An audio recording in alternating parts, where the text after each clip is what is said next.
isang tinapa, isang dae. Oh. Malaki lang palang dae. Ay, yung nasa ibabaw, yung niluto ko. Yung kasunod nun, Ay, malaki ba yun yung niluto mo? oh, yun ang Hindi ako tinapos. naniwala malaki yun. Ang liit nun. Kaysa doon sa dalawang naiwanan, nasa likod.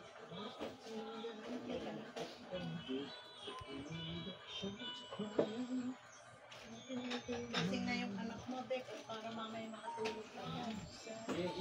Yung bigyan ng oras, Federico. Hindi ko na daw. Alas 2 daw Kahit natutulog. ano sabihin ng Alas 2 daw natutulog yan. Ako'y nagabugan ka. Namumroblema rin isang are. Kasi nahahawa ako sa pagtulog. Ano? Malim. Namumroblema isang yan. Ang kunti ng tulog sa gabi, gigisingin ko na ng alas 5. May anin pa ba dyan? Wala na, yan lang.